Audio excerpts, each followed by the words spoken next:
So, this is the series where I analyze games in terms of my inner 10-year-old and how fun he would think they are. I figure there are people that are better than me at critical analysis, so this is the best thing I can do to tell you all if a game is worth your time or not. If my inner 10-year-old likes it, then it gets bonus points. But before I start the review, I have a confession to make. I am god-awful at 2D platformers. Cuphead, Celeste, and this game, The Messenger. I figure I'd get this confession out of the way because some people are like, oh, if you don't have 3 Speed 1 world records of the original Mario, then you don't have any right to an opinion. Ugh. If you're that person, feel free to just completely ignore me. That being said, I've beaten all the games listed above. I even got the true ending of Celeste, after an embarrassing number of deaths. But I'm not one of those casuals that blames the game when they die. I recognize my lack of skill and try to push through it to appreciate the games that I believe are great and worth my time.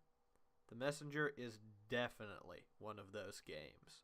It's one of the most creative games I've ever played. Also, it has ninjas, which is a huge bonus for my inner 10-year-old. It's like The Messenger is just so excited to finally be a real video game that it just wants to do everything. The only problem is, when trying to do everything well, you can miss out on the opportunity to do one thing exceptionally well. The thing about Celeste and Cuphead is that they were both incredibly focused experiences. Cuphead with its bosses and run-and-guns, and Celeste with its platforming centered around the dash. So, the question is The Messenger just a multitude of mediocrity, or is it a plethora of perfection? Well, I'm happy to say that while The Messenger is by no means a perfect game, it is some of the most fun I've had playing a video game for quite some time. Why, you might ask? Well, The Messenger, despite being inspired by Ninja Gaiden, very much does its own thing. It is utterly unique as far as I'm concerned. And one of the unique mechanics of The Messenger is whenever you hit something in the air, you get another jump. This can be repeated ad infinitum. This mechanic, called cloud stepping, was used quite well.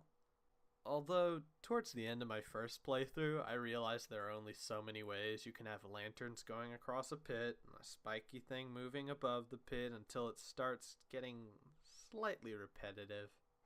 However, the optional challenge dungeons with the power seals did provide interesting platforming puzzles, and the fact that you had to, actively look for each entrance to a power seal chamber keeps you engaged with the level and prevents just rushing through the entire game, which I did really appreciate. For the platforming, the controls are precise and responsive, and jumps are satisfying to land. The levels are challenging without ever feeling unfair. If I ever died, I had no one to blame but myself. And believe me, I blame myself a lot.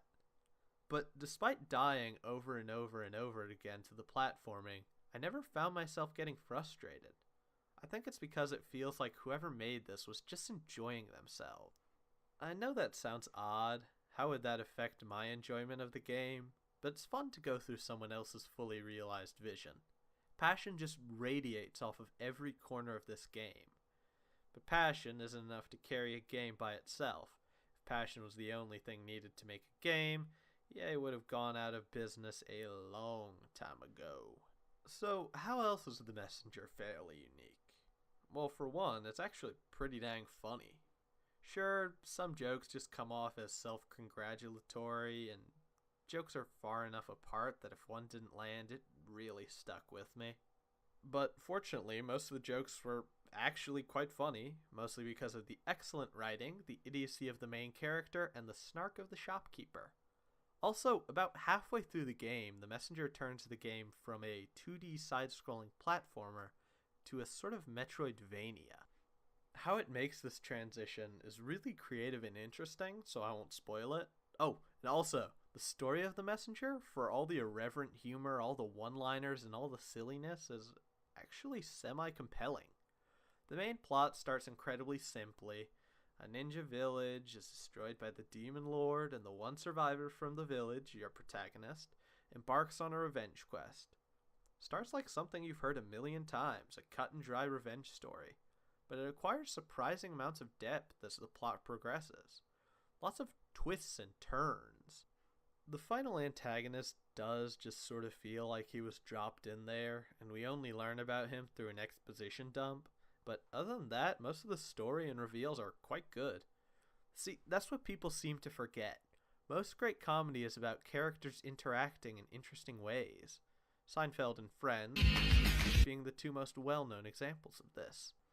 And if you walk the line of having ridiculous characters but with well-defined motivations and personalities, it is entirely possible to have a comedy, or at least a funny piece of media, that also has a compelling story.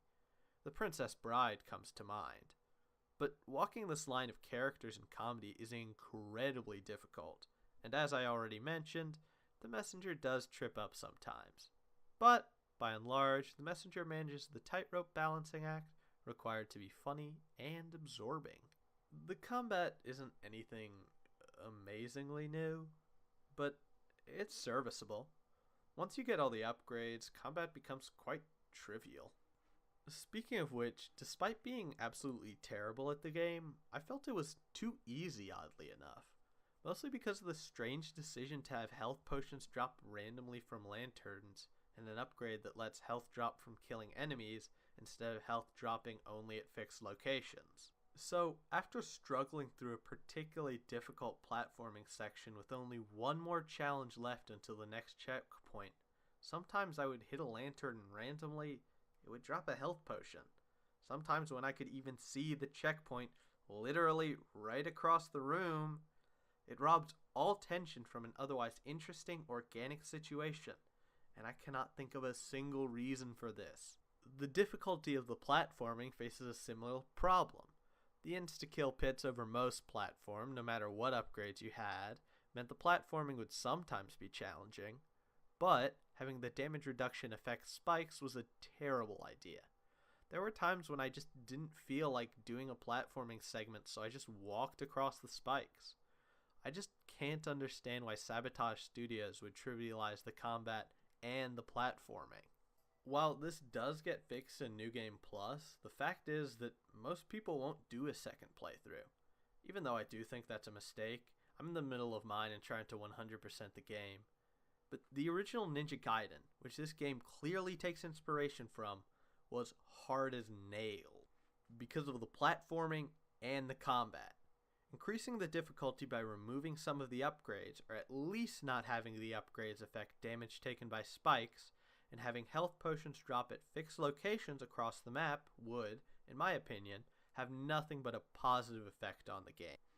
I get that you're supposed to get more powerful as the game goes on, but the game isn't supposed to get trivialized by its gameplay progression.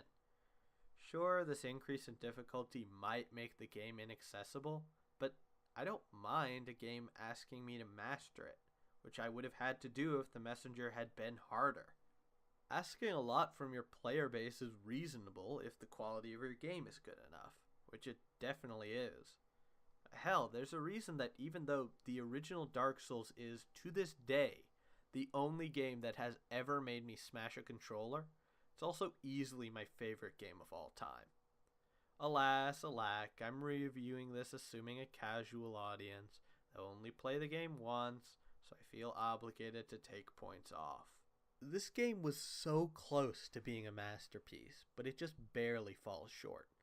Also, while the bosses for the most part are of exceptional quality, the final antagonist, the one who is being built up to all game, the real, true villain of the Messenger, is defeated by a quick time event. There was an opportunity to have a fight, maybe something very small and basically scripted, like in Nier Automata when you get to take control of the Goliath. It would have been enough for me. Just spectacle with the tiniest bit of gameplay would have been enough to shut me up and stop me from complaining about this. But alas, it didn't happen like that. Well, now that everything I don't like about the Messenger is behind us, I can get back to praising the Messenger.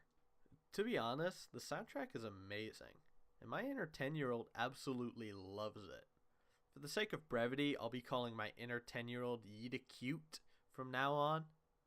Yida Cute loves the soundtrack so much that he even listens to it outside of the game. But to be honest, Yida Cute doesn't know why he loves the soundtrack, and if my usual self tried to describe it, it would just be me saying, "It good," in increasingly pretentious ways. That little montage I made at the beginning used a piece from the soundtrack, so if that sounds like your thing, you can download it off the Steam page for $5. I recommend the 16-bit soundtrack as opposed to the 8-bit, unless you have a lot of nostalgia for that particular style of music. Oh, okay. So, real quick, I'm going to go into very minor spoilers, so if you don't want that, go to here.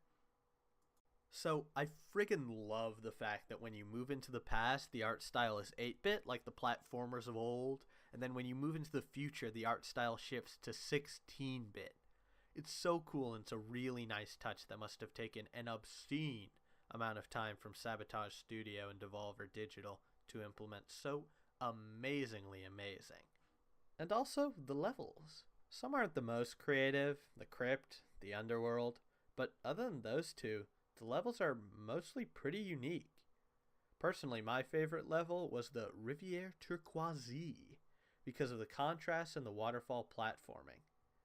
To be honest, I don't know how to pronounce turquoise without sounding like an idiot, so I'm just hoping y'all will think I'm joking. And despite having a sometimes dated aesthetic, The Messenger is legitimately a beautiful game.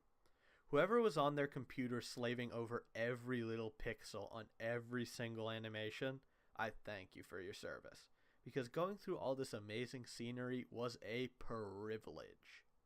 I personally preferred the 16-bit aesthetic, but the 8-bit graphics were also gorgeous in their own right. Oh, hello again to people who skipped the minor spoilers. Did you miss me? Don't answer that. Well, you've arrived just in time for the conclusion. What a coinkydink. I love The Messenger. If you're into 2D platformers, it's a must-play.